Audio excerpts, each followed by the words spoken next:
Déjeme enlazarme en estos momentos vía Skype con Nancy Flores, reportera de la revista Contralínea, una colega a la que respetamos, admiramos, para hablar de este y otros temas. Nancy, te saludamos con mucho gusto. ¿Cómo te va? Hola Vicente, muchas gracias, muy bien. Oye, Nancy, pues yo te buscaba para conversar de esto que publican en la revista Contralínea, de los crímenes por los que el expresidente Salinas debe ser juzgado. Pero antes de entrar a esto, ¿qué piensas de esto que hoy sabemos casi de último minuto? Este ministro al que le encargan el proyecto de la solicitud de consulta popular para enjuiciar a los expresidentes, que dice que pues sería inconstitucional.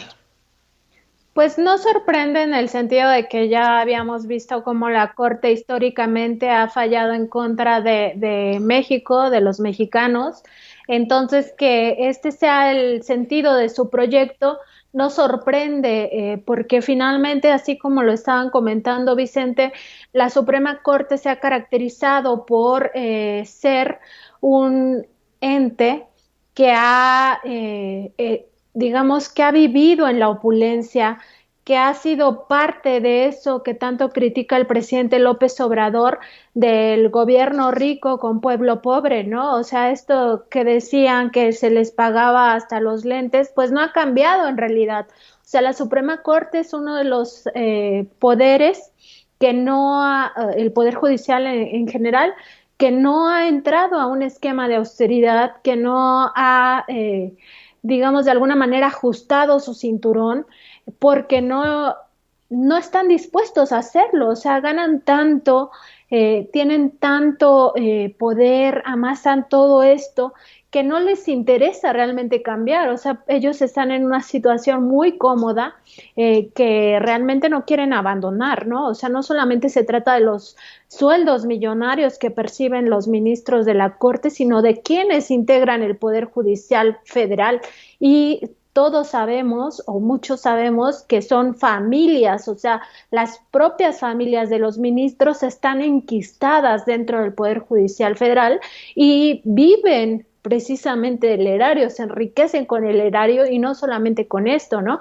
También es un poder que ha estado bajo la sombra de la corrupción y es realmente muy grave que el sistema judicial esté capturado por la corrupción, porque muchos inocentes acaban encarcelados por años por haber robado por hambre, es decir, haber robado comida, haber, pues sí, o sea, tener necesidad de alguna manera de hacerse de las cosas sin pagar por ellas, o incluso defensores de la naturaleza, defensores del medio ambiente, defensores de la vida, acaban siendo encarcelados, hay perseguidos políticos, por supuesto, presos políticos, ¿no? Que acaban siendo encarcelados por el sistema judicial. No se diga también toda la persecución que ha sufrido la prensa, nosotros mismos en Contralínea, por jueces corruptos, ¿no?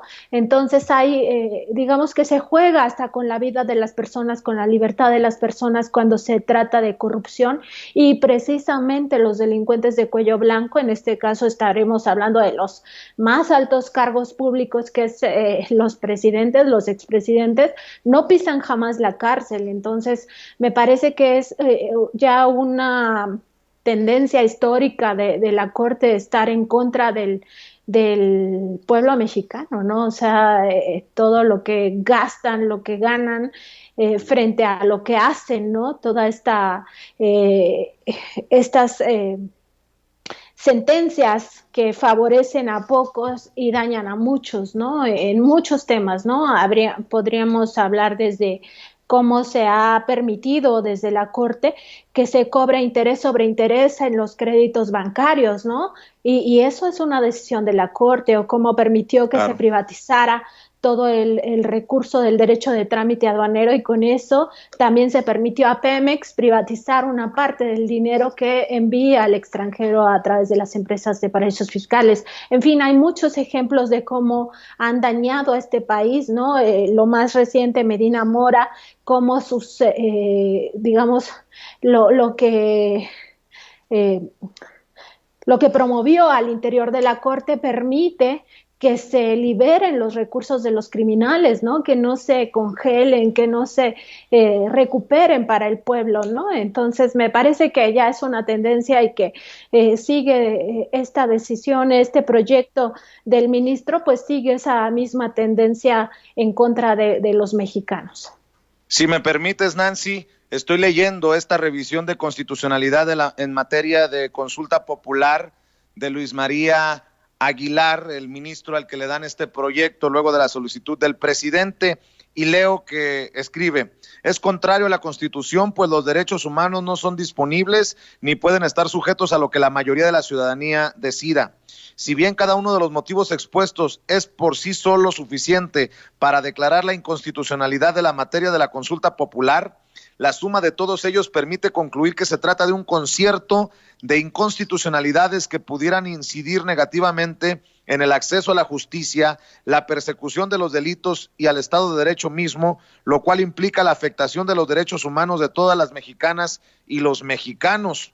Finalmente, en vista de la inconstitucionalidad decretada, no es legalmente posible emitir pronunciamiento alguno con relación a la calificación de la trascendencia de la consulta ni en torno a la legalidad y contenido de la pregunta propuesta, pues como ya se ha concluido, el objeto o materia de esta consulta no es válido constitucionalmente, de manera que la pregunta no tiene un sustento legal y su estudio en sí misma resulta improcedente. Con base en las consideraciones anteriores, esta Suprema Corte de Justicia de la Nación resuelve: como única conclusión, es inconstitucional la materia de consulta popular a que este expediente se refiere. Notifíquese al Senado de la República y en su oportunidad archívese el presente asunto como concluido. Si bien es cierto, esta es la opinión de un ministro, es la que se debatirá y se votará en el Pleno de la Suprema Corte de Justicia de la Nación el 1 de octubre, Nancy.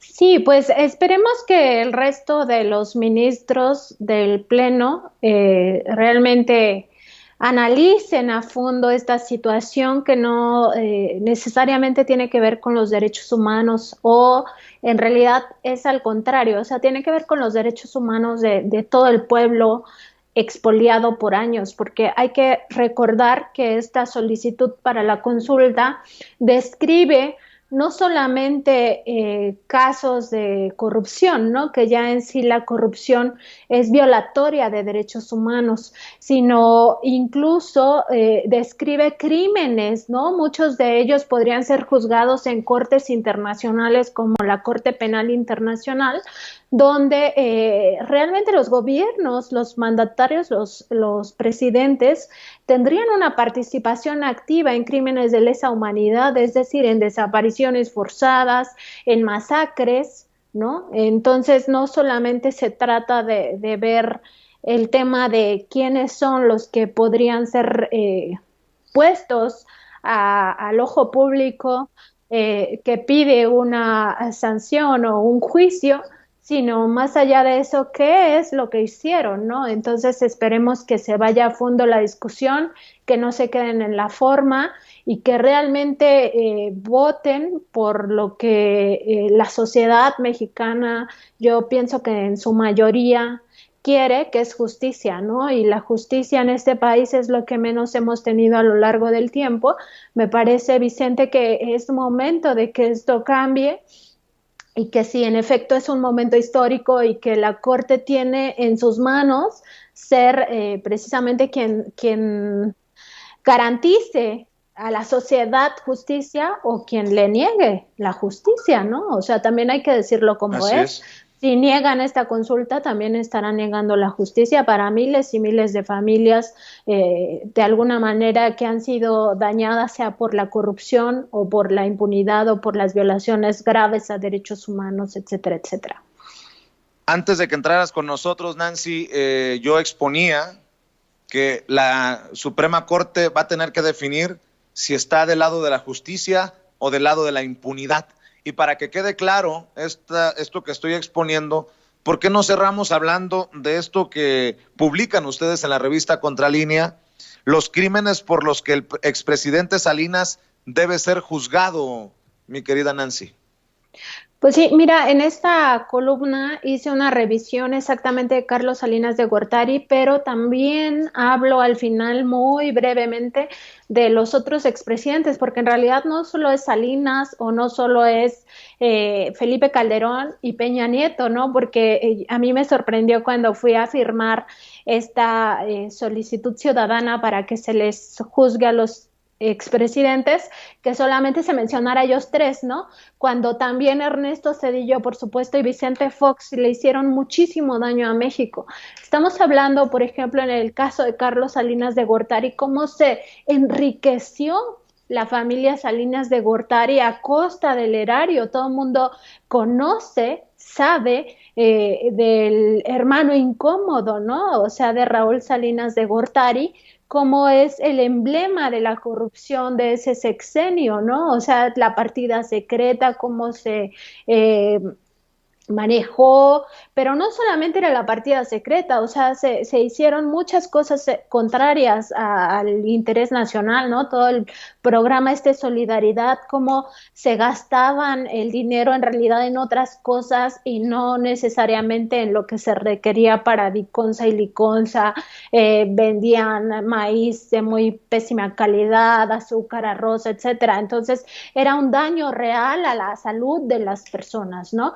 También está todo el asunto de las privatizaciones. Hay que recordar que precisamente con Carlos Salinas de Gortari se privatizaron los bancos, que después generaron la deuda con Cedillo del Fobaproa, ¿no? Se privatizó Telmex, esta parte donde se dice precisamente que gracias a este momento histórico se generaron un puñado de ricos y muchísimos, muchísimos pobres, es justamente en este momento del sexenio de Salinas, ¿no? Cuando remató los bienes nacionales y o sea, bienes nacionales que se decía que no funcionaban, que no operaban o que estaban disfuncionales en un contexto como el que se vivía en aquella época y que la iniciativa privada iba a saber qué hacer con ellos. Y no era cierto, o sea, en realidad se estaban generando negocios, ¿no? Y era el principio de todo el saqueo, el saqueo nacional, ¿no? El principio en realidad se empezó a vivir con Miguel de la Madrid, pero digamos que el momento cumbre fue precisamente el sexenio de Salinas, continuó con el sexenio de Zedillo y ya se fortaleció totalmente en el sexenio de Felipe Calderón.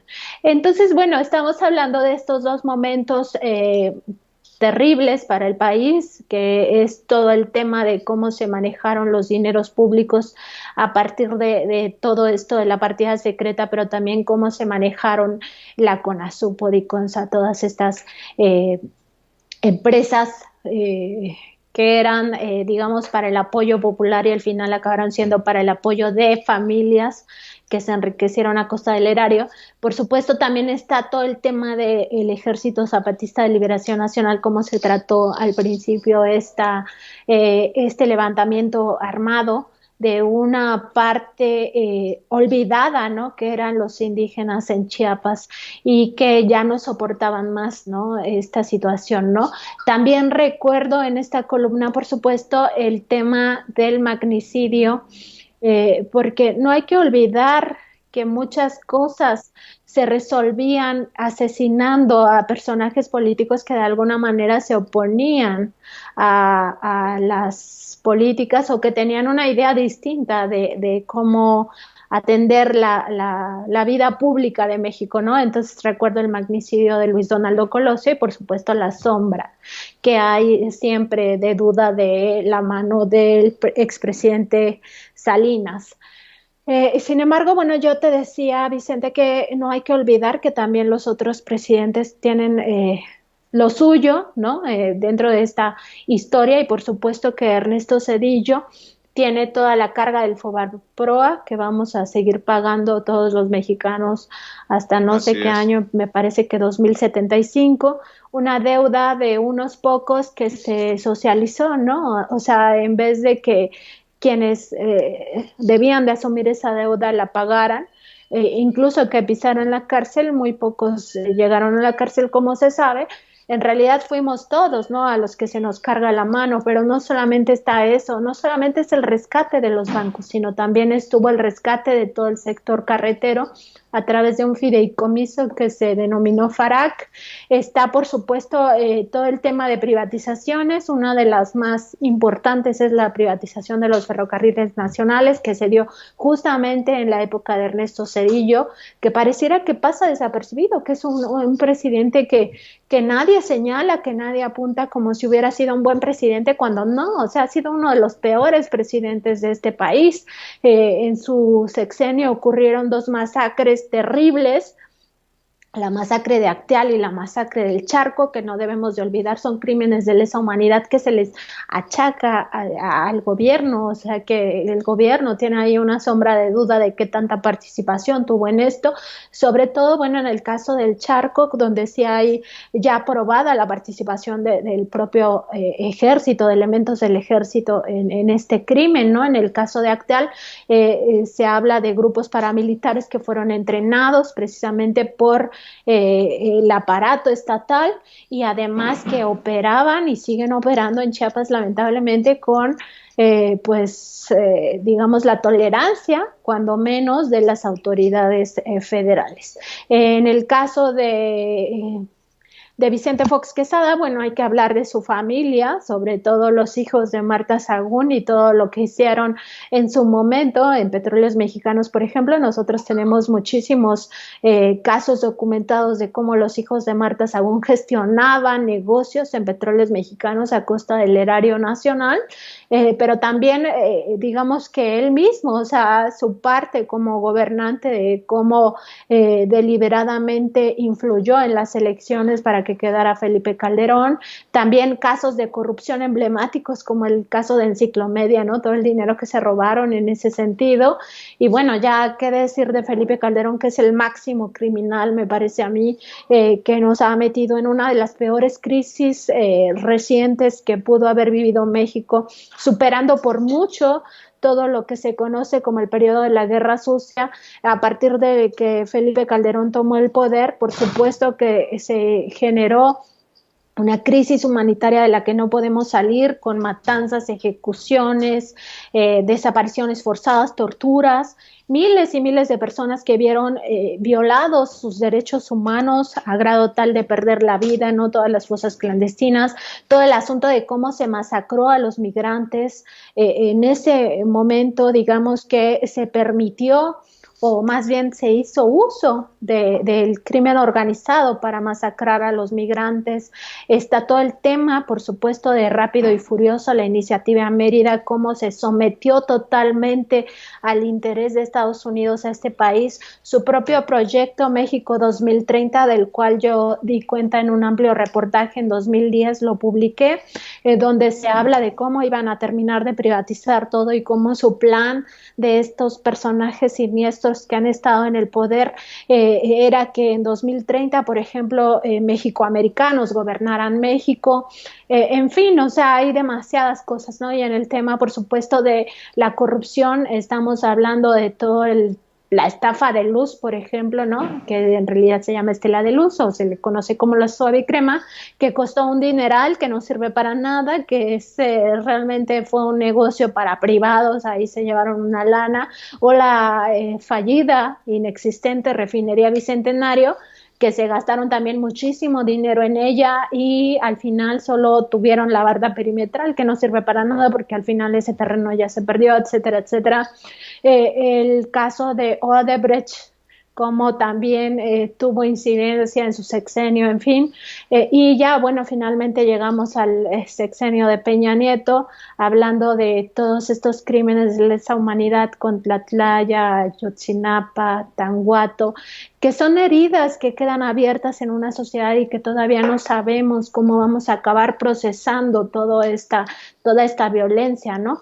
Pero no solamente eso, en el caso de Peña Nieto hubieron, pues, digamos, toda esta serie de rapacidades, ¿no? El ejemplo emblemático sin duda va a ser Petróleos Mexicanos, por lo que ya se ha documentado. Nosotros en Contralínea hemos documentado muchísimo de cómo se operó con las empresas privadas de Pemex en paraísos fiscales, algunas compras agronitrogenados, Fertinal, hijos de J. Barreras, pero no solamente eso, ¿no? El caso de Pemex va a seguir dando de qué hablar, justamente porque vamos a en febrero tener el juicio contra Emilio Lozoya Austin, donde van a empezar a circular ya todos estos videos que presentó. Vamos a ver todo digamos que la carnita de sus declaraciones, que ya de por sí fueron escandalosas cuando se filtró el documento de su denuncia, pero vamos a seguir viendo cómo se operó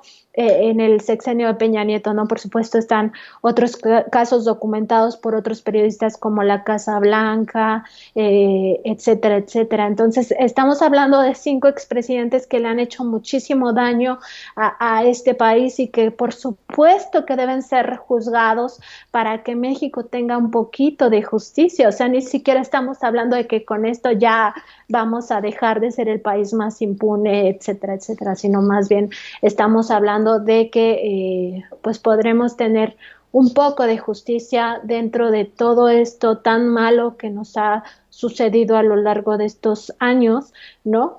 Que no solamente fue acompañado con, o sea, no solamente es el saqueo, pues, sino que fue acompañado con una serie de violencias terribles para la sociedad mexicana. O sea, no hay que olvidar que en momentos donde se discutía la reforma energética, también se tenía una crisis terrible de derechos humanos que, impulsada desde el sexenio de Felipe Calderón, impidió a la gente movilizarse, porque cuando las sociedades tienen miedo, dejan de movilizarse. Entonces ya no hubo, por ejemplo, en el caso de la reforma energética, esta barrera social que impidiera que la llevaran a cabo, ¿no? Porque la gente estaba más preocupada por salir a buscar a sus familiares desaparecidos, porque estaba más preocupada porque no tenía empleo, porque estaba más preocupada en otras cosas inmediatas, en vez de ver hacia el futuro, ¿no? Entonces, nos han quitado mucho. Yo creo que estos expresidentes son criminales, no se les puede llamar de otra forma. Los 5 son criminales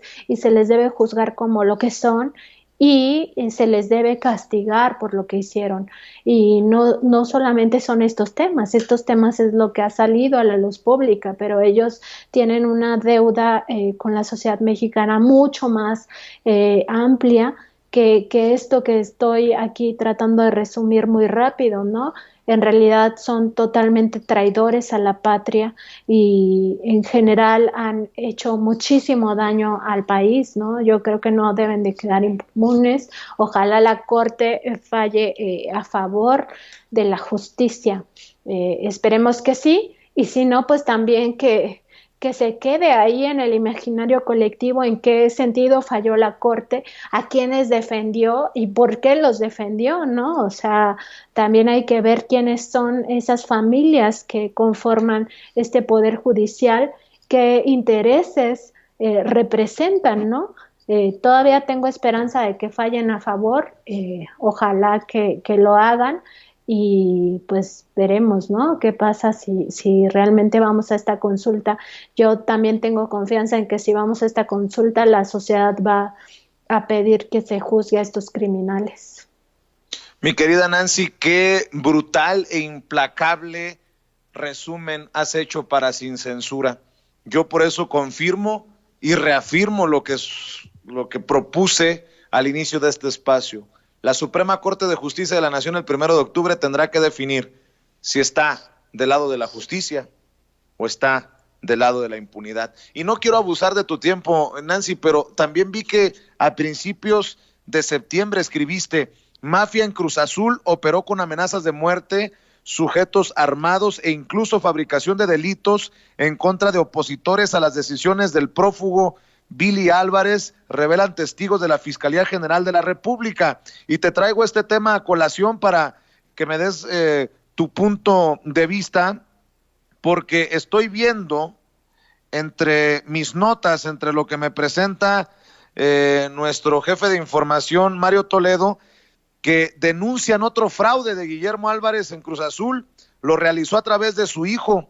La cooperativa La Cruz Azul, a través de un apoderado legal, presentó ante las autoridades correspondientes una nueva denuncia en contra del exdirector de dicha empresa, de dicha cooperativa, Guillermo Héctor Álvarez Cuevas. Dicha denuncia se presentó al descubrirse un nuevo esquema por medio del cual desviaba dinero de la cooperativa, en esta ocasión por medio de las filiales de la empresa, específicamente Azul Concretos y Premezclados y Cementos y Concretos Nacionales. A través de ambas filiales de la cooperativa se habrían hecho pagos millonarios de las empresas factureras, Servicios Profesionales VAL y Servicios Profesionales de Asesoría de Soluciones Empresariales Metropolitanas, cuyas facturas y estructuras fueron proporcionadas por Jorge Álvarez Macice, quien operaba dichos pagos en contubernio con su padre Guillermo Álvarez. Dice que hasta la fecha los pagos realizados a tales empresas controladas ascienden a más de 50 millones de pesos. Pues pique y se extiende este escándalo de la Cruz Azul y de un Billy Álvarez que resultó ser todo un pillo. Pues sí, fíjate que en ese trabajo justamente digamos que revelamos esta parte como mafiosa, ¿no? Porque justamente, o sea, no solo eran las amenazas de muerte contra quienes se rebelaban a Billy Álvarez o a sus intereses, sino que incluso había persecuciones. Se narra en estos testimonios que tiene ya la Fiscalía General de la República, de sus testigos clave en este caso, que en una ocasión una señora que participaba en la cooperativa La Cruz Azul y su esposo también, pero su esposo ya estaba en contra de todas estas, digamos, estos robos que se hacían ya prácticamente descarados al interior de la cooperativa, la persiguen. O sea, ella iba en su camioneta con su hijo, lo iba a llevar a la escuela, la persiguen sujetos armados en un par de vehículos, le cierran el paso, se bajan con sus armas largas y la amenazan, ¿no? O sea, prácticamente le quieren romper los cristales de la camioneta, no lo logran. Y bueno, o sea, es tremendo todo lo que se narra aquí de cómo operaban justamente así, con amenazas de muerte, hombres armados, fabricaban delitos. Dos de los testigos o tres de los testigos, ya no me acuerdo muy bien porque lo publiqué hace unos días, ¿ya? Dos o tres de los testigos narran cómo se les fabricaron delitos, los acusaban de violaciones sexuales, en fin, o sea, prácticamente les creaban un escenario donde una de dos, o se salían de la cooperativa o finalmente aceptaban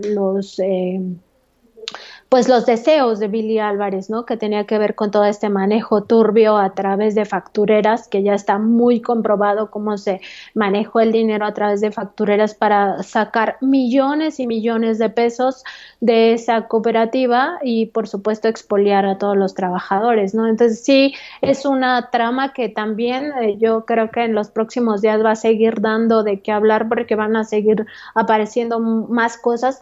Hay que acordarnos que muchas veces cuando sindicatos, empresas o en este caso una cooperativa operan de forma mafiosa, pasa mucho tiempo sin que nadie hable porque no hay condiciones para que lo hagan, y quienes lo hacen pues se exponen incluso a morir, ¿no? A ser asesinados. En este caso, como ya está la orden de aprehensión contra 5, entre ellos Billy Álvarez, pues hay más gente dispuesta a hablar, a contar cómo se hicieron las cosas, a revelar todo lo que se conoce como los tejes-manejes al interior de esta cooperativa, y yo pienso que muy pronto seguiremos conociendo más de cómo se saqueó a esa sociedad, ¿no? O sea, a los trabajadores, sobre todo, que son los que más han perdido en toda esta trama mafiosa.